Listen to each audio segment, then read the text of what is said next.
Ustaz. Waalaikumsalam warahmatullahi wabarakatuh. Saya nak tanya ni, orang Islam cakap Allah tu wujud.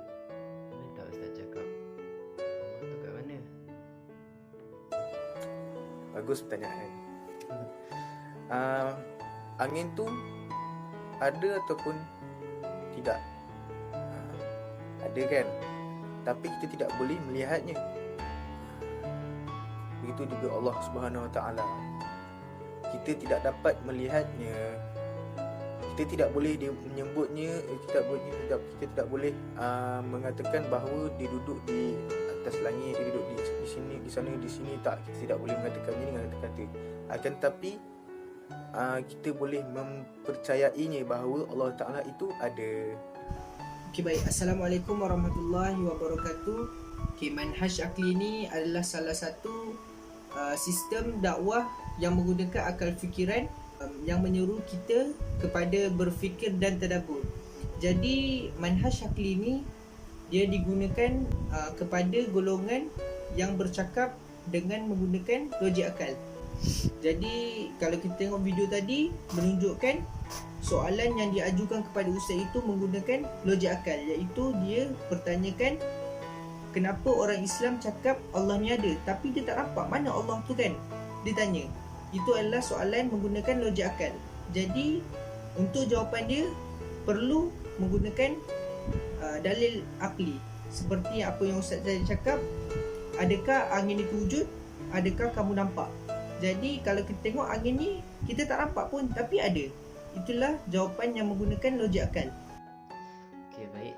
Dakwah manhaj akli ialah kaedah dakwah dengan menggunakan hujah logik yang diterima akal. Ia juga dengan mudahnya dapat membuka mata orang-orang yang tidak mempercayai akan perkara-perkara yang rumit seperti kewujudan Tuhan.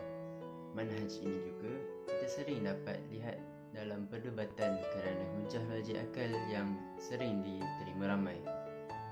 Namun begitu, kita disarankan untuk menggunakan manhaj ini kepada beberapa golongan. Okey, baik.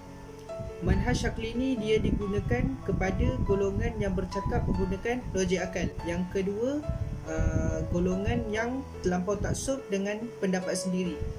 Dan yang ketiga, golongan yang terkesan sehingga menyebarkan perkara-perkara yang syubhah. Kalau kita tengok pada zaman, kalau kita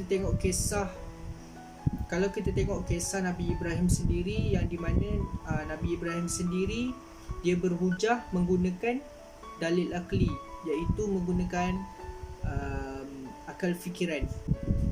Jadi Allah Subhanahu Wa Taala berfirman yang bermaksud, tidakkah engkau wahai Muhammad berfikir orang yang berhujah membantah Nabi Ibrahim mengenai Tuhannya kerana Allah memberikan orang itu kekuasaan. Dan ketiga itu Ibrahim menjawab, Tuhanku ialah yang menghidupkan dan yang mematikan. Dan Nabi Ibrahim berkata lagi, Tuhanku, dan Nabi Ibrahim berkata lagi, Allah, sesungguhnya Allah yang menerbitkan matahari dari timur ke barat. Maka tercenganglah orang-orang kafir tersebut.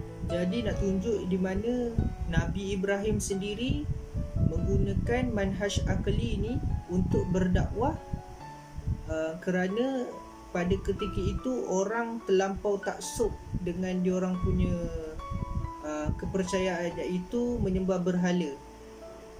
Antara salah satu ciri-ciri pendekatan emosi ialah, yang pertama, kebaikan gayanya dan pilihan frasa yang berpengaruh. Dan yang kedua, kepantasan yang dipengaruhi oleh para jemputan dan tindak balas mereka terhadap mereka yang menggunakannya dengan baik. Ketiga, meringankan beban musuh atau pesalah dan membayar kerugiannya.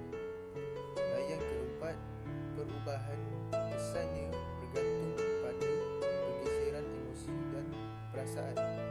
Dan yang kelima, alat untuk menggunakannya kerana sifat emosi adalah sebahagian besarnya.